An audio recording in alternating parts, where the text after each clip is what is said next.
I've always been troubled about these tariffs because, even the very first 25% rate that was given to India was a problem. Countries like Vietnam, Thailand, Indonesia, even Pakistan and Bangladesh, they all tariffed between 15 and 19.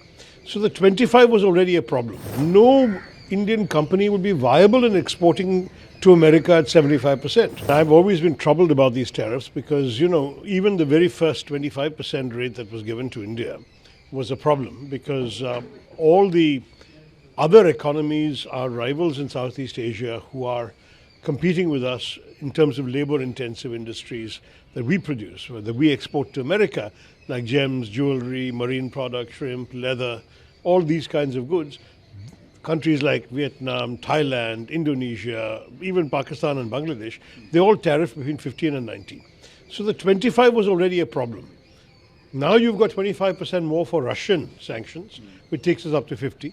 And if there are 25% more in Iranian sanctions, that takes us up to 75.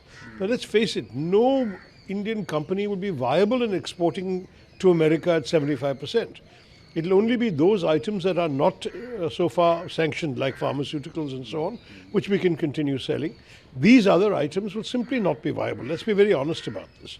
So it is, to me, troubling. I don't know what the government is saying, and you should certainly listen to what they have to say. But from my point of view, this is very, very serious stuff, and I certainly hope that the new US ambassador will work very hard on his government as well as on our government to try and bring a meeting of the minds very quickly on the trade deal. It should be in the first quarter of 2026. We can't wait for the whole year to go by for a trade deal. I think it really should happen sooner. I think the Pax Silica announcement was welcome. I do believe that the Quad Summit announcement should not be delayed. And Mr. Gore is talking about hopefully another year or two. That's too late. I mean, our turn was actually in November of last year. So we should be able to exercise our turn sooner than that. And I'm hoping that that will happen. And then the third issue is, of course, the trade. And certainly at 75%, really, there's no deal possible. If we can come down to something closer to the 15% that the British have, the UK has, with America, somewhere in that ballpark, then we are in business. That's the kind of respect you show to a strategic partner.